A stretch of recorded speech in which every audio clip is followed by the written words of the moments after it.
Oi, gente, bom dia. A gente vai começar a primeira semana, a 20ª semana de Informática Biomédica. Eu sou a Gabriela, eu vou estar monitorando essa palestra. Eu gostaria de apresentar a vocês o tema, que é o futuro da saúde digital e a saúde 5.0. E quem vai ser o palestrante é o professor Dr. Renato Sabatini. Ele é bacharel em Ciências Biológicas e doutor em Fisiologia, os dois pela Faculdade de Medicina de Ribeirão Preto. Também ele é pós-doutorado pelo Instituto Max Planck de Psiquiatria, na Alemanha. Ele foi professor aqui na FMRP USP e também na Faculdade de Ciências Médicas da Unicamp. Lá ele fundou o primeiro núcleo de informática biomédica e, além disso, foi fundador, presidente e diretor de Educação e Capacitação Profissional da Sociedade Brasileira de Informática em Saúde. Atualmente ele é professor de Informática em Saúde e Telesaúde da Escola Baiana de Medicina e Saúde Pública e de várias instituições de ensino superior em saúde. Bom dia, professor Renato, bem-vindo à 20ª semana de BM. A gente queria agradecer a disponibilidade em estar conosco e compartilhar seu conhecimento através dessa palestra. Fica à vontade para compartilhar sua tela e nós estaremos aqui. Muito bem, muito bom. Obrigado, pessoal, meninada dos cursos de Informática Biomédica. Parabéns pela organização fantástica. Eu nunca vi um evento online tão bem preparado e montado como vocês estão fazendo. E tenho muita honra de estar sendo o primeiro palestrante aqui do evento, tá bem? Eu acho que a gente tem que pensar muito no futuro, né? Tá certo? E o futuro está chegando aí, a gente vai viver no futuro, principalmente vocês. Eu já tenho 75 anos, então eu não vou viver provavelmente o futuro fascinante que vai ser daqui a 50 anos. Vocês certamente vão viver os próximos 50 anos, onde vão haver muitas mudanças. É só vocês pensarem 50 anos atrás, quando eu comecei, em 1972, que eu tinha 25 anos, na Faculdade de Medicina de Ribeirão Preto, que eu já estava fazendo meu doutorado, iniciando o doutorado, o que mudou de lá para cá, né? Vocês não tinham nem nascido ainda. Então, eu vou falar sobre um pouquinho o futuro da saúde digital, que é o novo nome da informática biomédica, tá? Não é um nome que eu gosto muito, não. Eu gosto mais de informática biomédica, mesmo que ela abrange, como nos cursos de bacharelado de informática biomédica, tanto a informática em saúde quanto a bioinformática. E a união dessas duas áreas é o futuro da medicina, tá bom? Então, pode colocar meus slides? Eles já estão na tela, tá tudo Tá bom. certinho. Muito obrigada, viu? Ok. Boa palestra. Bem, obrigado. Eu já fui apresentado, né? Eu comecei no curso de medicina na Faculdade de Medicina de Ribeirão Preto da USP em 1964, 65, e depois mudei para ciências biológicas, modalidade médica. De lá para cá, eu fiz muitas coisas que já foi apresentado, e a minha experiência na área de informática biomédica é bastante ampla. Eu já fiz praticamente tudo que é possível fazer nessa área, tá?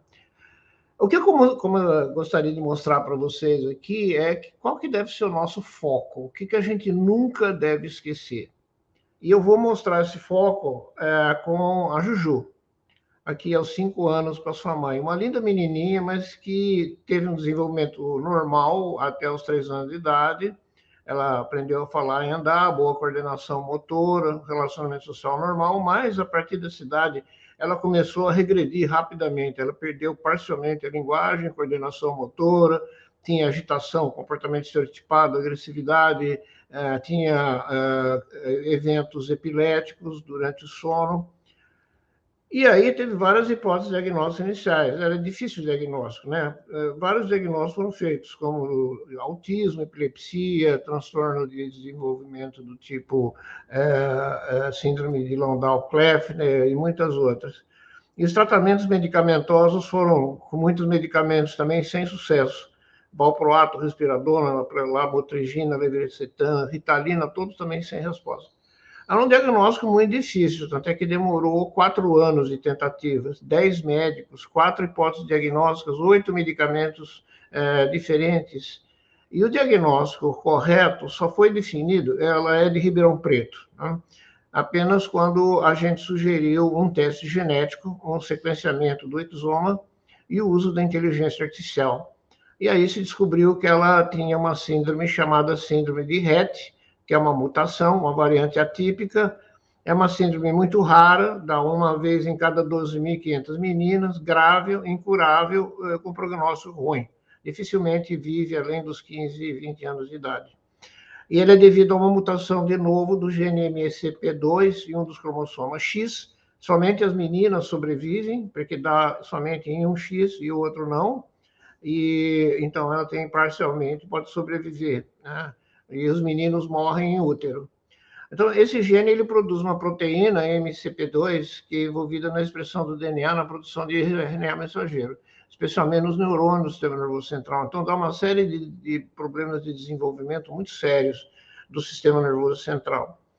Então, a gente pergunta numa menina tão linda e tão amada pela família, qual seria o melhor manejo para a Juju, né?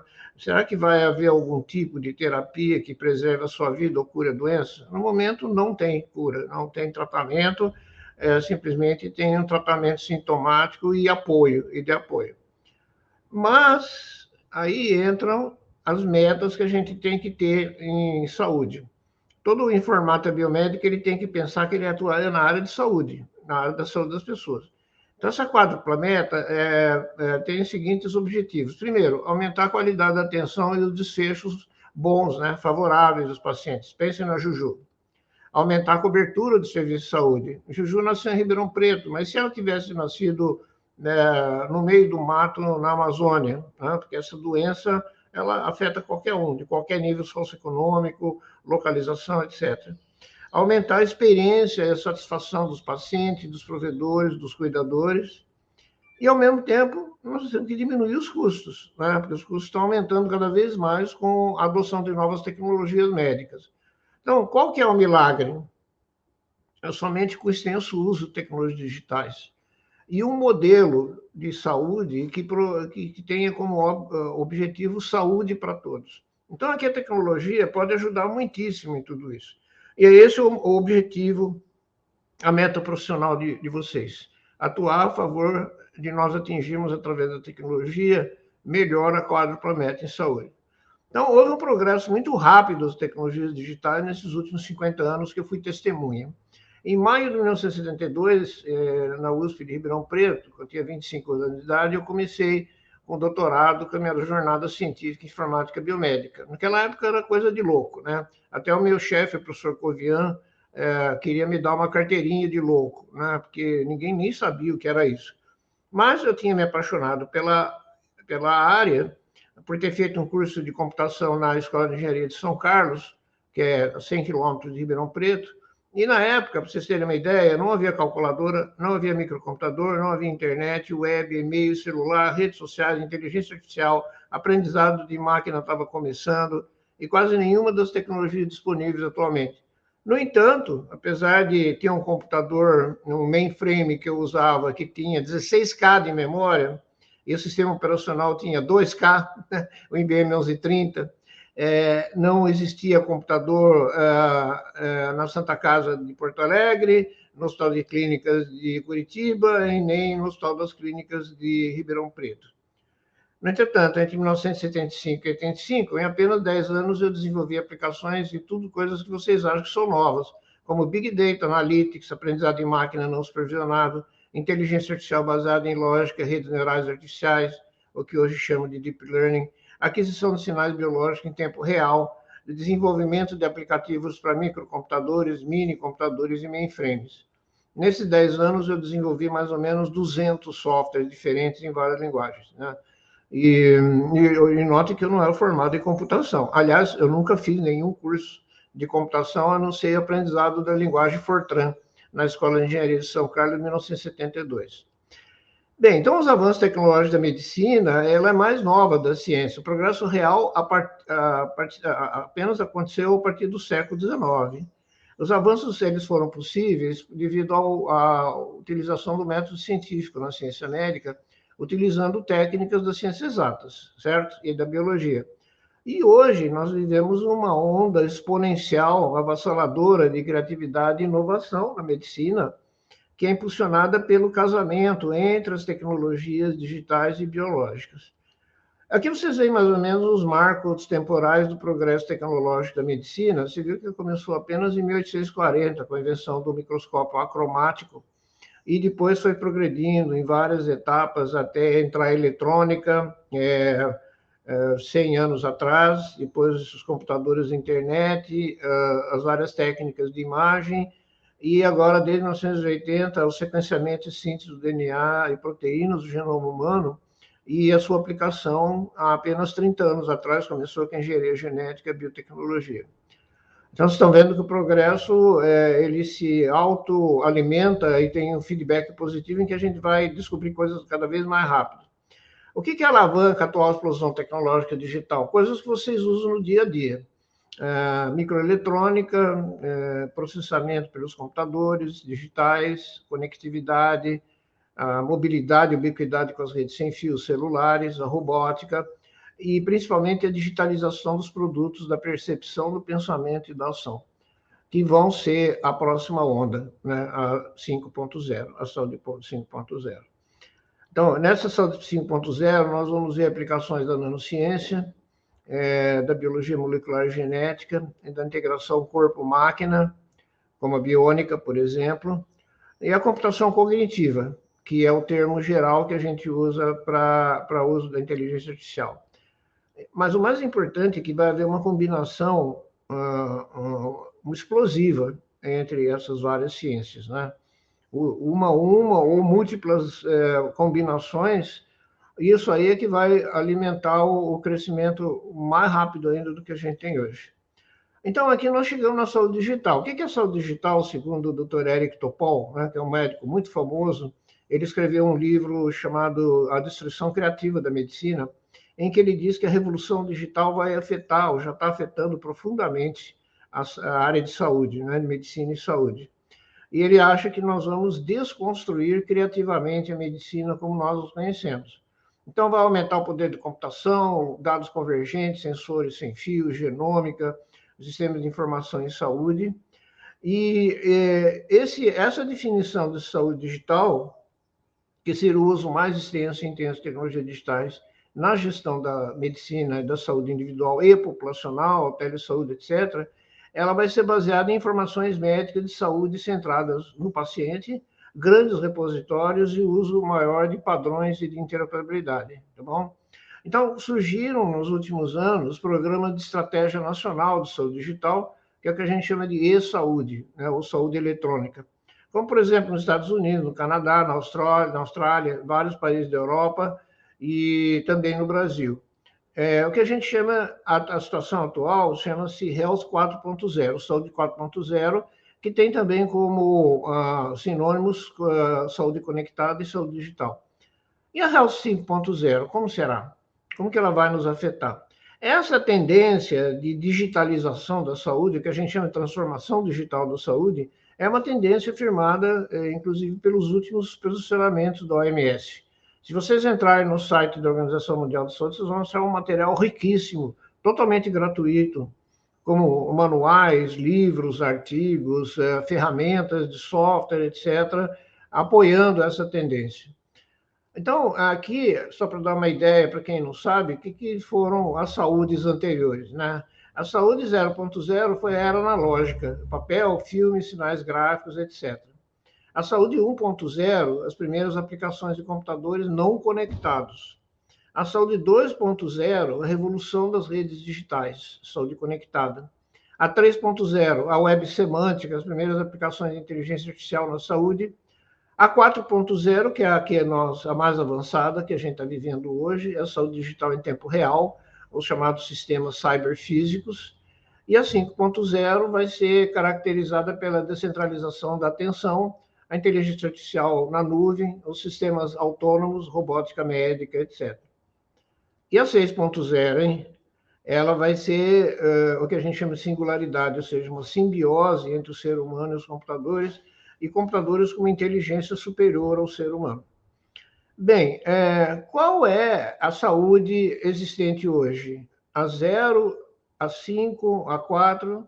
Bom, todas, né? Não há um abandono. Você vê que tem muitos hospitais no Brasil e no mundo que ainda usam papel, filme, computadores mais elementares, são mal conectados ou não são conectados. uso a web ou não. Então, a gente não abandona as saúdes anteriores, a gente tem uma mistura em que vai ficando cada vez mais predominante, como se fosse um vírus, a saúde 4.0. E nós já temos primeiras pesquisas e aplicações em saúde 5.0. Né? Então, algumas áreas promissoras para quem vai se dedicar à informática biomédica estão aí explodindo, né? Realidade virtual, metaverso, bioinformática, cirurgia robótica, os wearables, né, os vestíveis, impressão 3D, saúde pública e os aplicativos móveis, tudo isso vocês estão a par e estão seguindo as notícias de tudo que está acontecendo. Essas áreas promissoras são muito mais do que a gente pode listar. Eu coloco aqui algumas delas para depois vocês reverem, mas o que caracteriza é que a gente está sempre atrás do nosso aprendizado, a gente está sempre correndo atrás, né? Ok? Então, na área de informática biomédica é duro, tá? A gente já perceberam, você tem que aprender informática, você tem que aprender gestão, porque você vai ser um líder na instituição de saúde, e você tem que aprender saúde. Então, esses três eixos torna a nossa correria de quase não dormir, né? A gente teria que aumentar o dia para 27 horas para conseguir dar conta de tudo isso. Ainda mais o curso que existe já há mais de 20 anos, do bacharelado de informática biomédica, que aliás fui eu que trouxe, né, da Alemanha, porque meu pós-doutorado foi na Alemanha, e foi lá que eu conheci o bacharelado de informática biomédica, que existe, tem 20 cursos desses na Alemanha. E eu me encantei com o curso, na época eu era docente em Ribeirão Preto, aí demorou um certo tempo, mas acabou sendo adotado e foi um curso pioneiro, onde você, em apenas 4 anos, tem que aprender tudo isso. Então, o Brasil tem uma estratégia de saúde digital, em 2020, 2028, com 7 prioridades. Uma delas estamos fazendo a formação e capacitação de recursos humanos, que é o que vocês estão fazendo, e eu recomendo fortemente vocês lerem, ainda nesta semana, de capa a capa, esse projeto estratégico que está disponibilizado na internet. Então, tem muita gente que fala que a saúde digital é uma revolução, não é mesmo? Mas será que ela é mesmo uma revolução? Ou ela é dentro de outra revolução? É uma revolução dentro da revolução? E ela seria o que muitos jovens falam, né? Principalmente no ecossistema de startup, uma disrupção da saúde tradicional. O que quer dizer tudo isso, né? Porque os jovens, eles estão nessa onda. Então, a revolução seria uma ruptura abrupta do sistema político, social e econômico, e com a formação de um novo sistema. Vem do latim revolutio, que quer dizer o ato de uma reviravolta completa. E essas mudanças acontecem de forma rápida e profunda hoje no campo científico e no tecnológico, que podem ser melhores ou podem ser piores, tá certo? Exemplo, claro, de revolução. A Revolução Francesa de 1789, uma revolução política que mudou a humanidade para sempre. Vocês acham que isso está acontecendo na saúde? E disrupção, então? O que é? Disrupção? O ato de você interromper, romper, fraturar, destruir um processo. Então, se você vai falar para um médico, você gostaria de uma disrupção na saúde? Ele vai dizer que, claro que não. Você quer ser destruído? Não, né? Então, não fale essa palavra, tá? Do latim disruptio, quer dizer fratura ou quebra. Em tecnologia, é a destruição abrupta de uma tecnologia e a substituição por outra. Também pode ser melhor ou pior. Um bom exemplo é o filme analógico, né? Que foi substituído pelas imagens digitais. E aí as câmeras fotográficas pelos celulares com câmera. Então, isso mudou drasticamente a indústria em vários setores, o perfil de faturamento, a disseminação dessas tecnologias pela publicação. Agora, em medicina, existem muito poucas revoluções. É muito difícil provocar uma revolução e uma disrupção da medicina. Você vê aqui que nós tivemos apenas 6 revoluções na medicina, né? Que começou com a teoria microbiana, da etiologia das doenças infecciosas, e a mais recente são a eletrônica, a computação na medicina e a genômica e a engenharia genética, que apareceu dentro da vida de vocês. Provavelmente muitos de vocês tinham já nascido ou estavam quase nascendo no ano 2000. Vocês veem que é muito recente, né? Então, na saúde digital, a gente tem alguns componentes, o e-paciente, que é o engajamento do paciente, de seus cuidadores na tecnologia, o e-médico, o e-profissional de saúde, a informatização total dos cuidados de saúde da documentação, o uso extensivo de apoio à decisão médica, como inteligência artificial, as aplicações de saúde populacional baseadas em Big Data Analytics, a telemedicina, a telesaúde, com a telemonitoração, o Medical Internet of Things, e principalmente a conectividade e interoperabilidade entre todos os sistemas, de modo que todos os dados possam ser intercambiados, centrados no paciente. Isso aqui é o que caracteriza hoje a saúde digital, que é a saúde 4.0. Ela é uma denominação, muita gente fala de saúde 4.0, mas não sabe o que é, né? Na realidade, é uma analogia com a indústria 4.0 e que existe. O que ela caracteriza? Uma conexão permanente entre o mundo real e o mundo virtual, através das redes. Por isso que é chamada também saúde conectada.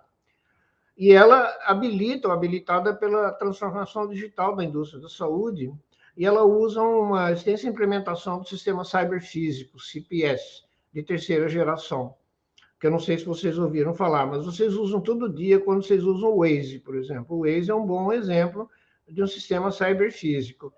E isso foi alavancado pela evolução exponencial das tecnologias e queda nos custos de infraestrutura cibernética.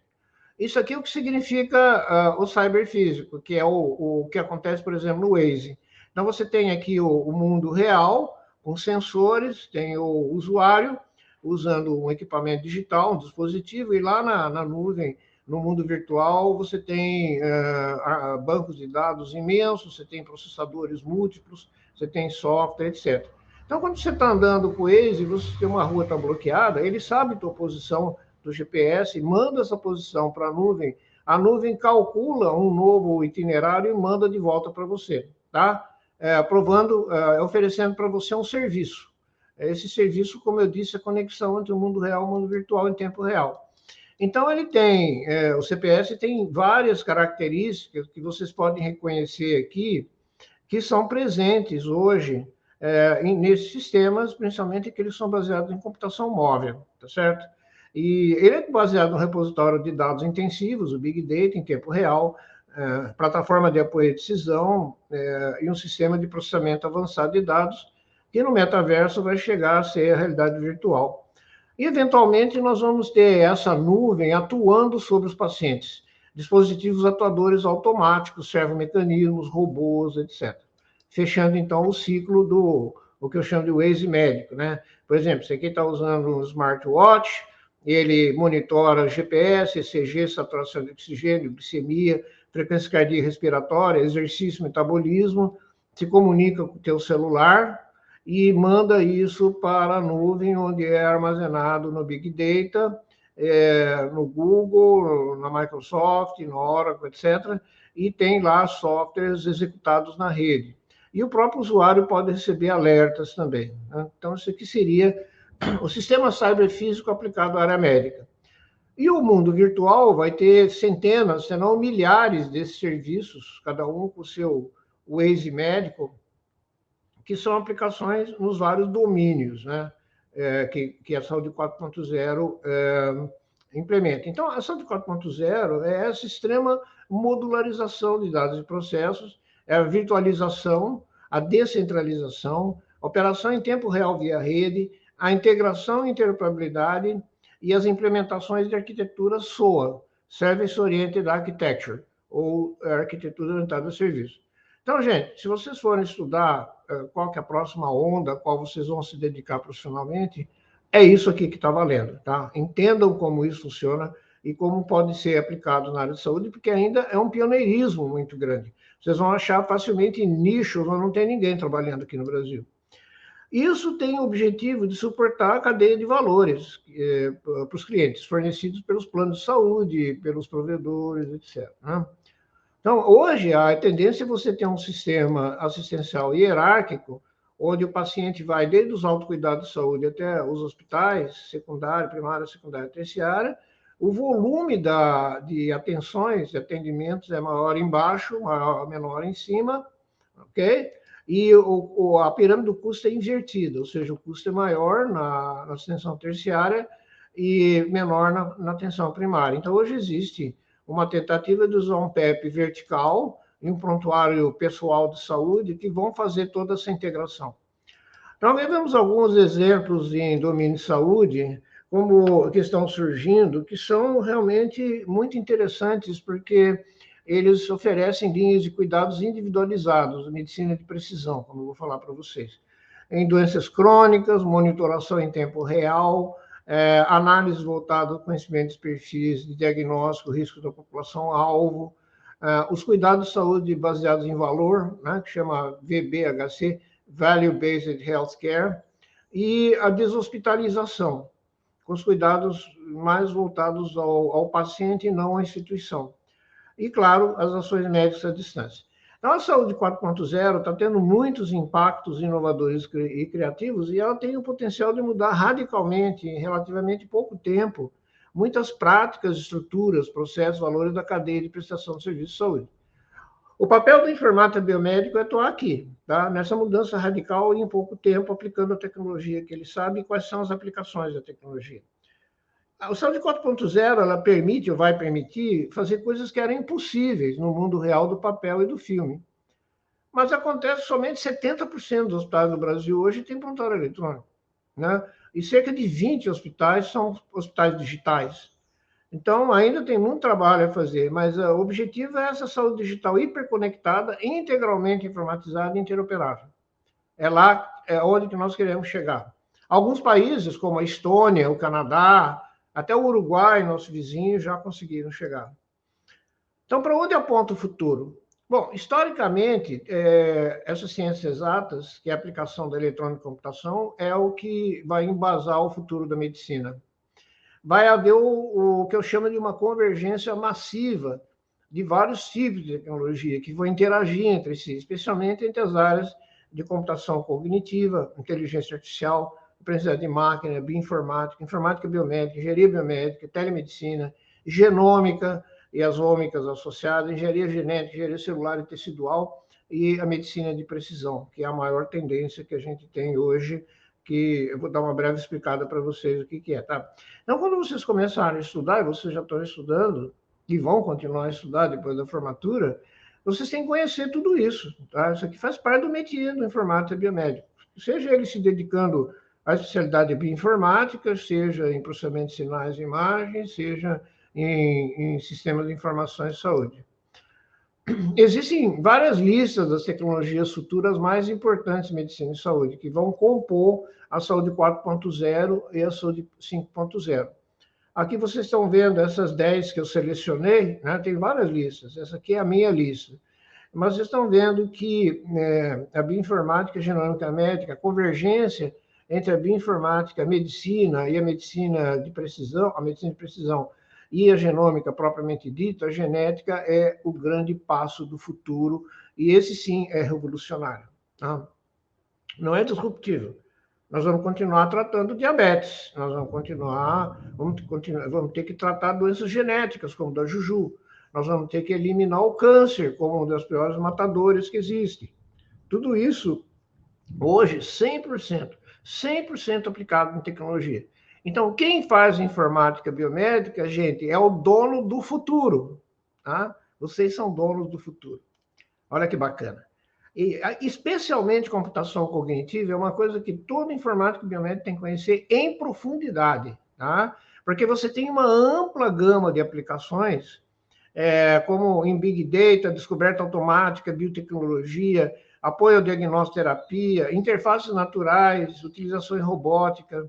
Isso vai continuar evoluindo a uma velocidade muito grande e cada vez mais impressionante. Outra coisa que todos vocês têm que estudar é o controle da internet e das coisas médicas. Hoje, mais da metade de todas as conexões da internet já são coisas, não são pessoas. E vai haver dezenas de bilhões de conexões permanentes e centenas de bilhões de conexões intermitentes. E logo vai custar apenas alguns centavos para você adicionar conectividade a qualquer dispositivo. Por exemplo, uma tesoura cirúrgica vai ter um RFD, onde você pode saber onde ela está, e você vai poder controlar a disponibilidade dela.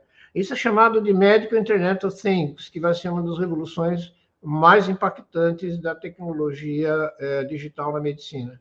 Então, estudem também a internet das coisas. Outra que está surgindo muito forte também é que a gente chama de Quantified Self, o eu quantificado, que é a monitoração contínua e periódica de vários indicadores de saúde, fitness, etc. Né?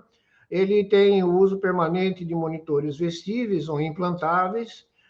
Você pode quantificar e usar esses dados. Então, vai ser o Waze, como eu falei, médico, onde o seu celular vai estar permanentemente conectado e gerar uma quantidade gigantesca de Big Data para a população e de Small Data para cada indivíduo.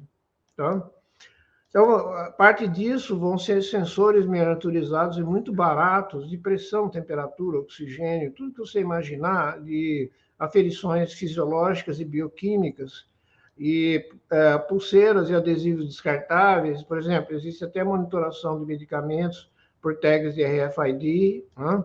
E monitoração ambiental também.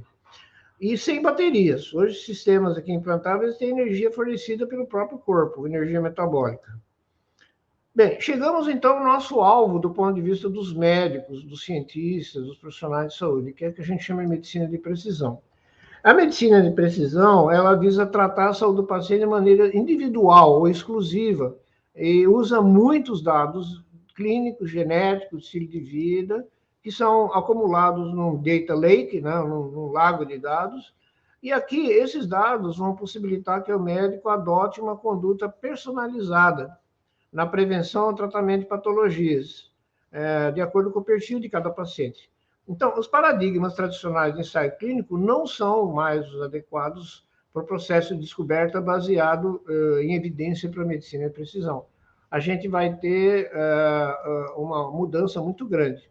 Aqui vocês, para quem não conhece, a diferença entre a medicina como ela atualmente e a medicina de precisão, que já existem em algumas áreas, como, por exemplo, a oncologia clínica. Então, o paciente, todos os pacientes têm a mesma terapia, a mesma droga, com a mesma dosagem, e que vão dar benefício apenas para alguns pacientes. Alguns vão ter benefício, outros não vão ter benefício, e outros vão ter efeito adverso. Então, essa medicina é obsoleta, é antiga, antiquada, ela não resolve. Ela só resolve uma parte da população. Na medicina de precisão, cada paciente se beneficia, porque através de testes genéticos e outros dados, você pode escolher uma terapia especializada para cada grupo. Por exemplo, o grupo sem benefício pode aumentar a dosagem ou mudar o medicamento. O grupo tem efeito adverso, você pode diminuir a dosagem e evitar o efeito adverso e assim por diante.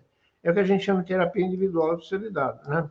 E a genômica é a base dessa medicina do futuro, porque a descoberta do código genético permite hoje que você decodifique o genoma humano completo individual, o meu, o seu, do seu filho, etc. Que é o que a gente chama de ômicas, né? Proteômica, transcriptômica, metabolômica, epigenômica, exposômica, etc. Isso vocês estão aprendendo no curso e depois vão ter que especializar se quiserem fazer isso. Mas esses avanços técnicos, eles vão ser aplicados na engenharia genética, nas técnicas recombinantes, no CRISPR, que é a edição gênica, né? E no mapeamento de genes e mutações deletérias causadas doença individualmente, e o sequenciamento dos genomas individuais, que hoje é mais barato. E também a síntese de macromoléculas e a inteligência artificial na descoberta de novos medicamentos e imunizantes. Tudo isso a gente viu acontecer durante a pandemia viral do coronavírus. Essa multiômica é especialmente importante a integração entre elas, né? Você vai integrar os dados multiômicos, clínicos e dados do ambiente também, inclusive dados sociais. Então, isso aqui é o que a gente chama de criação de mapas topológicos de saúde e doença. Eu, se fosse começar do zero, como vocês estão começando agora, com poucos anos de estudo, eu iria para essa área aqui, que não é só bioinformática, tá bom? Estão vendo aqui que é integração de bioinformática, informática clínica, e também até com informática ambiental. Isso é de uma complexidade crescente e que usa um número astronômico, realmente astronômico de dados. Isso foi possível pelos modernos sistemas de análise e síntese de macromoléculas, como DNA, RNA, proteínas, enzimas, etc. Aqui é uma aplicação da informática e da engenharia. Com isso, o custo por genoma caiu enormemente. Em 2001, quando o Instituto de Pesquisa do Genoma Humano, nos Estados Unidos, fez a decodificação do genoma, do primeiro genoma, isso custou 100 milhões de dólares por genoma, 100 milhões de dólares por genoma. E isso foi caindo, caindo, caindo. Hoje custa nos Estados Unidos todo de $1.000 para você sequenciar um genoma individual, com 22 mil genes, né, que são os que comandam a síntese de proteínas. Então, através dos microchips, a bioinformática consegue testar milhares de genes ao mesmo tempo, armazenar isso em grandes bancos de dados de DNA, RNA, proteínas, e isso tem crescido nas aplicações genômica humana, que são o estudo de doenças que são relacionadas ou influenciadas pelo seu genoma. Então, isso aqui é um crescimento que nós estamos vendo desde 2005, onde praticamente não existia nenhum estudo genômico humano aplicado, e hoje, em 2021, 2022, isso aqui deve ter continuado a crescer. Tá? E também o número de itens no GenBank, que é o banco de dados que armazena tudo isso, também cresce exponencialmente e hoje tem, em 2016, tinha 225 bilhões de pares de dados, hoje assim, tem mais de 1 tera, né, trilhões de pares de dados registrados no GenBank. Então, como é que a gente individualiza a medicina?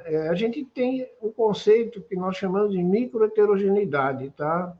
Que é a incidência de variações individuais ou sincráticas que se baseiam em biomarcadores específicos. Mais de 50% das novas drogas são baseadas em biomarcadores específicos. E é chamada terapia orientada ao alvo, né? Target Oriented Therapy. Esse biomarcador é um atributo molecular biológico ou físico que caracteriza um estado patológico, a progressão da doença, a tendência a você ter aquela doença, e você pode quantificar, então, uma resposta terapêutica focada naquele conhecimento. Em particular, você fazer referência aos perfis ômicos dos indivíduos, você conhecer totalmente esses domínios gênicos que permite o desenvolvimento locus de novas drogas. Como vocês estão vendo aqui, em que foi mapeado vários exons, né, no cromossomo humano, você descobre o que eles são capazes de fazer, as proteínas que eles sintetizam, e aqui você pode entender como funciona o receptor para uma determinada droga, que essa aqui é usada no tratamento de câncer de mama, e pode até fazer um mapeamento de onde estão esses genes, por exemplo, visualização desses receptores na mama feminina, e acompanhar em tempo real o efeito da terapia molecular com ferramentas de informática, né? Então, hoje você tem sequenciadores rápidos de DNA, como o Illumina, HiSeq e XTEM, que eles são capazes de sequenciar 20 genomas e exomas completos por dia. Então, estou falando aqui de 4 milhões de genes por dia. E, eventualmente, isso que a gente chama de NGS, ou Next Generation Sequencing, o sequenciamento de próxima geração, ele vai ser muito popularizado. Eles vão ser periféricos, pequenos, de PCs e tablets que o médico vai ter no computador dele, no consultório. E ele vai poder fazer análise em tempo real à medida que a terapia progride. Isso já está acontecendo, já existem vários equipamentos desse tipo aqui. E aqui você trabalha a partir do sequenciamento, que tem dados na ordem de terabytes, você vai fazendo o alinhamento, a demultiplicação, o alinhamento de sequências, vai fazendo várias tecnologias extremamente sofisticadas até chegar à detecção, como no caso da Julinha, de variantes da lista de genômica, megabytes e kilobytes. Vocês podem estar achando assim, a professora Sabatini trabalha em informática e saúde, informática biomédica, e ele está falando de bioinformática.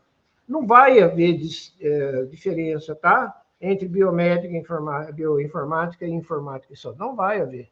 Então, é bom aprender 3 anos do geral, como vocês fazem, para depois aprender o especializado. Na Alemanha, o curso de bacharelado em informática biomédica tem 5 anos. Né? Não está dando mais 4 anos, tá certo? Então, prepare-se. Isso foi visto, essas aplicações todas, em epidemiologia mundial em tempo real, e acompanhando hora a hora o número de casos e de mortes, e de vacinações, e de hospitalizações, etc., por país, por município, por região, e etc. Então, o site da OMS tem todos esses dados, foram possíveis através da informática. Inclusive um cladograma das variantes genéticas, dia a dia, das várias variantes do coronavírus, né? Que é esse site aqui, nextstream.org, que também é um site fabuloso pelas técnicas que ele usa de visualização de Big Data. E no futuro, ou agora já, nós já temos doenças sendo tratadas com o CRISPR-Cas9, que é uma técnica de edição localizada de genes, de ruptura do DNA, do RNA e edição deles, e algumas, como em Ribeirão Preto, o Hemocentro, o professor Dimas Covas, que foi meu aluno em Ribeirão Preto, né? E o reitor da USP, o Dr. Carlotti, que também foi meu aluno, você pode tratar células individualmente e combater câncer como linfoma, como é o caso da célula CAR-T. Essas terapias vão se multiplicar aos milhares nos próximos anos.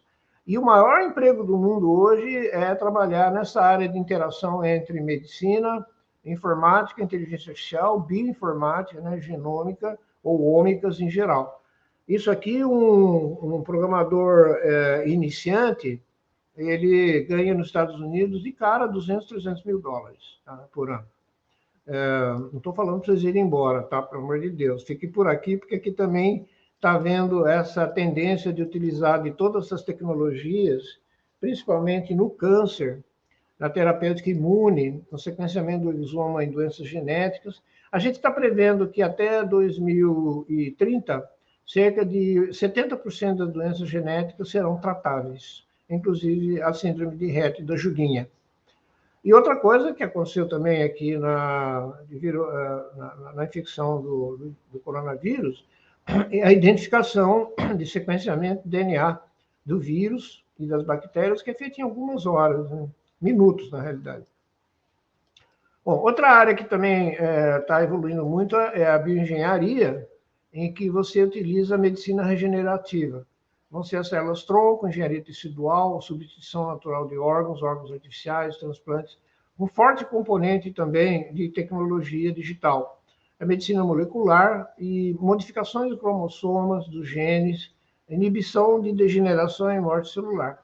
Então, a gente está prevendo que até 2050 a longevidade humana vai duplicar novamente, né? Vai chegar aos 130, 140 anos. Provavelmente vocês que têm hoje 25, 24, 23 anos vão viver até os 120 anos. Bom, finalmente, então, a saúde 5.0. Como que ela vai ser, né? A inteligência artificial vai ser cada vez mais presente, ela vai ser embarcada em sistemas autônomos, monitoração, robôs autônomos, como esse aqui, por exemplo, estão vendo, que faz radioterapia de forma totalmente autônoma, dispositivos sensores múltiplos integrados ao corpo, como vocês estão vendo aqui, que é um pâncreas artificial, né? Tem um sensor de glicose e um injetor de insulina. Microeletrônica implantável, a monitoração contínua de funções orgânicas com controle externo e a biônica, a nanorobótica. Agora, uma coisa interessante do ponto de vista do sistema de saúde, boa parte das ações diagnósticas e terapêuticas serão realizadas na casa dos pacientes. Vai ser o que a gente chama de deshospitalização, ou uma redução drástica das estadias respiratórias, inclusive internação doméstica, uma UTI doméstica, com monitoração remota. Aqui nós vamos ver alguns exemplos, biônica, né, que é a integração ao corpo, inclusive chips implantáveis, sentidos artificiais, como visão, audição, próteses inteligentes, como, por exemplo, próteses de membros e outros órgãos, a nanotecnologia, que vai ser revolucionária, porque nós vamos poder estender a cirurgia robótica como ela é hoje, que são equipamentos controlados por um médico. Eles não são robôs, na realidade eles são telecomandos, tá? Em 3D.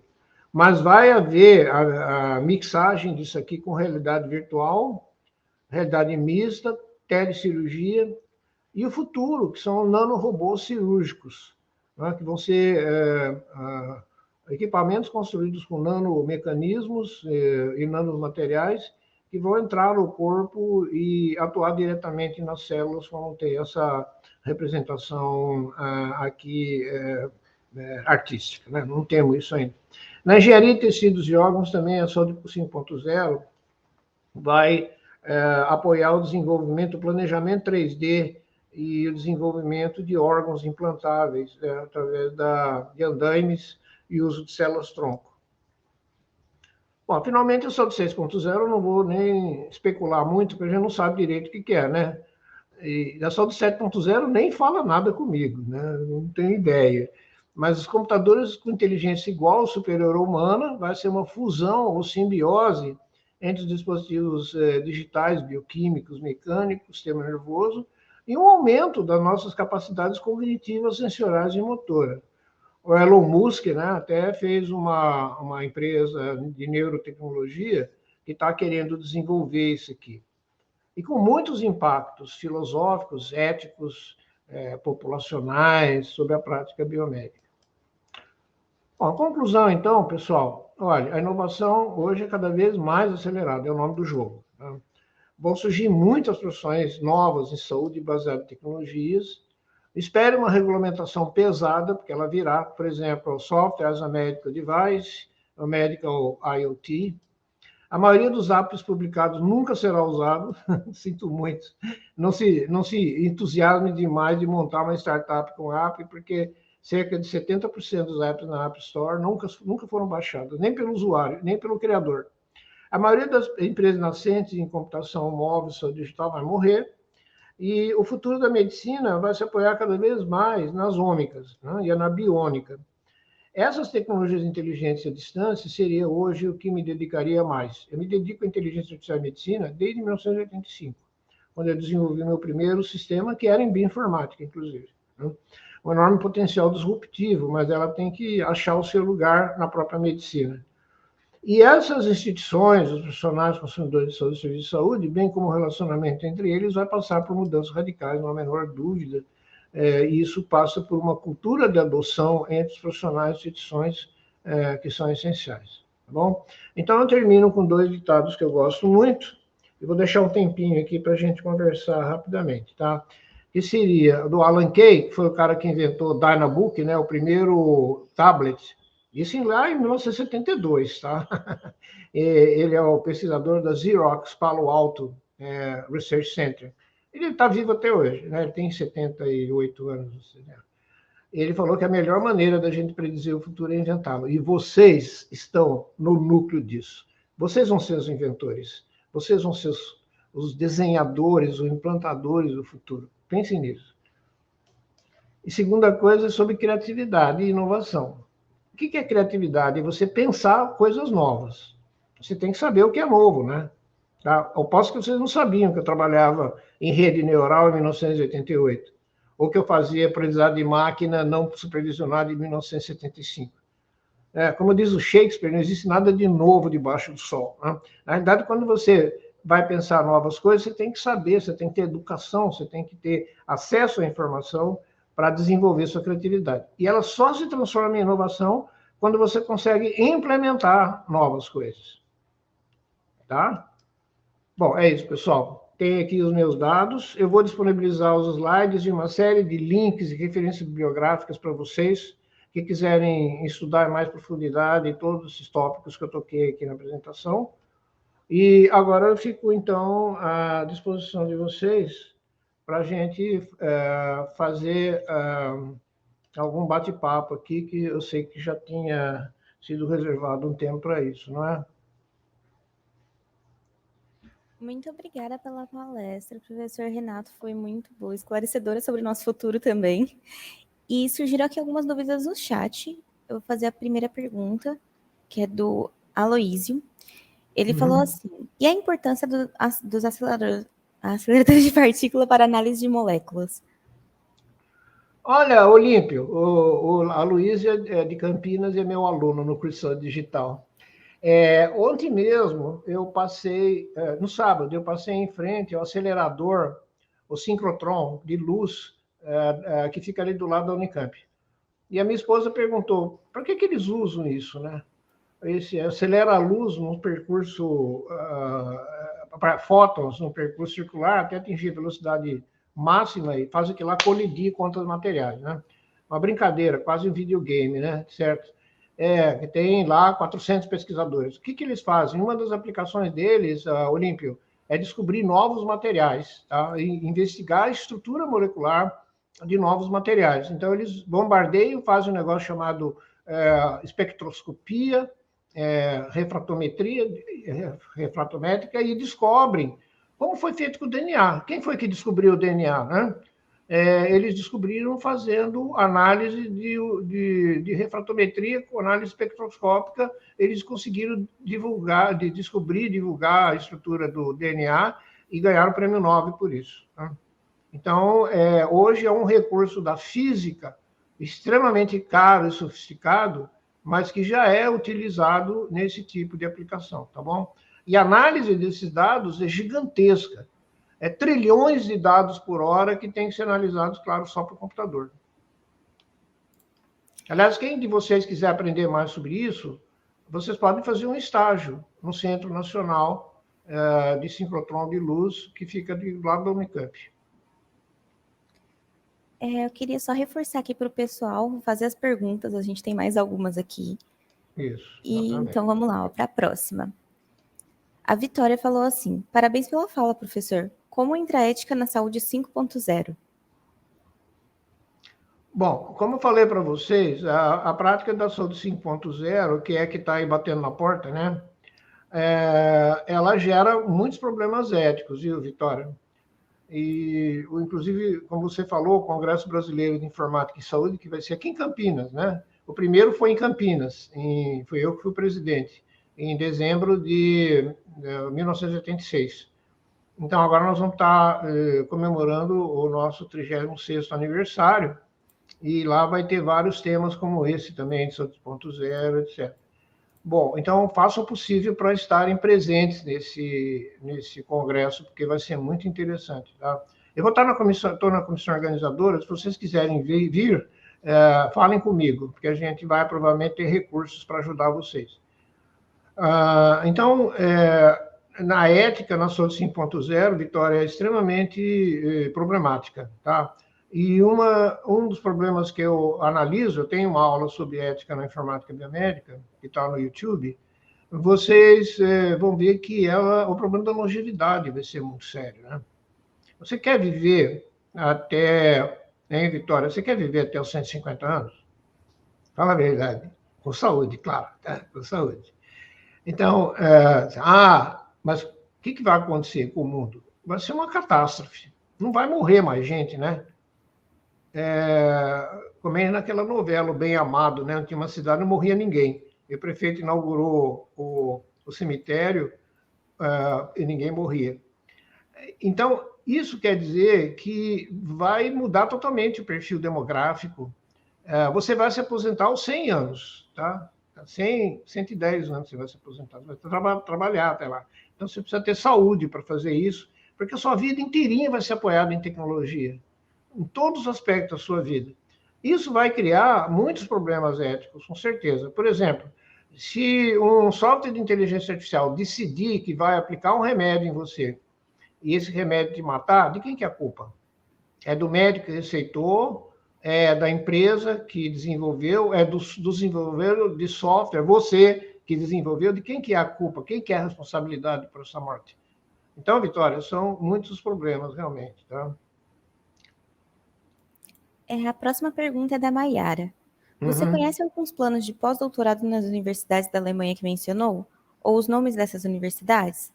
Claro, Maiara, eu trabalhei muitos anos na Alemanha, tenho muitos amigos lá, né? Porque eu sou fellow da Academia de Informática na Ciência da Saúde, e tem muitos colegas da Alemanha. E eles têm lá, hoje, são o país que mais tem aplicações, na Alemanha e na Áustria, né? E na Suíça, que mais tem esse tipo de aplicação de saúde 5.0 e até 6.0. Por exemplo, na universidade, no Instituto de Pesquisa que eu trabalhei, eles já estavam pesquisando, em 1977, eles já estavam pesquisando novas drogas para doenças psiquiátricas usando computadores. Tá? E tem mestrado, tem doutorado. Então, quem quiser fazer uma pós-graduação numa universidade na Europa, onde eu conheço melhor, também conheço nos Estados Unidos e no Canadá, tá? Mas por ter vivido lá, eu tenho mais conhecimento e mais contatos, mais amigos que são pioneiros como eu, né? Os idosos, né? Os velhinhos, da terceira idade. É o quarta já. Então, fala comigo, tá? Eu vou disponibilizar o meu e-mail, que eu oriento você se você quiser fazer um mestrado, doutorado na Alemanha ou na Áustria. Mas, ó, tem que saber alemão, tá? Pode começar a estudar, tá bom? Você é Perrone, você é italiana, né? Então, não adianta nada, tem que ser alemão, tá? A próxima pergunta é da Rafaela. Como a biônica e a bioinformática podem trabalhar juntas? A biônica, ela é uma coisa que até hoje tem sido engenharia biomédica, né? Porque tem hardware, mas também informática médica, porque tem integração hardware e software. Vai acontecer, vai ter equipamentos de biônica que vão usar dados da bioinformática. Por exemplo, você pode ter um aparelho implantado que monitora em tempo real uma determinada substância, um biomarcador no teu corpo e vai agir de acordo. Né? Vai injetar uma droga, por exemplo, o pâncreas artificial implantável é um exemplo de conexão entre a bioinformática, a informática de saúde e a engenharia biomédica. E é um produto que já é vendido no mercado e os médicos, inclusive aqui de Campinas, de Ribeirão Preto, como o Dr. Cury, aí de Ribeirão Preto, eles já receitam para casos de diabetes tipo 1, de difícil tratamento, o pâncreas artificial. Ele é um exemplo de desenvolvimento de uma empresa que desenvolveu isso usando conhecimentos de bioinformática, de biônica e de informática em saúde. É um exemplo excelente, tá? Muito interessante. A próxima pergunta é da Marisa. Professor Sabatini, muito obrigada pela excelente palestra. Como melhorar a formação dos profissionais de informática biomédica, valorizando a interdisciplinaridade tão pouco explorada ainda nos cursos? Bom, o curso já é interdisciplinar, né? Ele, por natureza, só de chamar informática biomédica, ele é interdisciplinar. Vocês aprendem computação, vocês aprendem matemática, vocês aprendem saúde, vocês aprendem aplicações das tecnologias digitais na saúde. Então, ele, por natureza, ele já é interdisciplinar. E você, para ter sucesso na informática biomédica, na carreira de informática biomédica, você tem que ter uma mente interdisciplinar também. Você tem que gostar de todas essas coisas, tá? Às vezes, concentrando mais na área de aplicação, outra concentrando mais na área de desenvolvimento, e também a área, que hoje não dá para você saber toda a informática biomédica e toda a bioinformática. Você vai ter que se especializar cedo, indo para o mestrado. Até que aqueles cursos na Alemanha que eu falei de 5 anos, o último ano é um mestrado. Então, é a chamada graduação, pós-graduação 2 em 1. Você sai com uma graduação e com mestrado em informática biomédica. E isso, você vai crescendo no seu conhecimento e na sua dedicação interdisciplinar.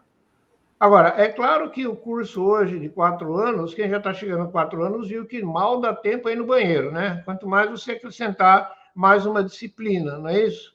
Então, vai ter que ter coisas relacionadas à própria interdisciplinariedade, ao empreendedorismo, à inovação e coisas desse tipo. Se não existem cursos nessas 3 áreas, por favor, façam reunião com os seus professores e peçam para que eles enriqueçam mais essa área de gestão de negócios com tecnologia, das várias áreas de tecnologia, de saúde, das várias áreas de saúde novas que eu falei na minha palestra, tá? Com a área de tecnologia.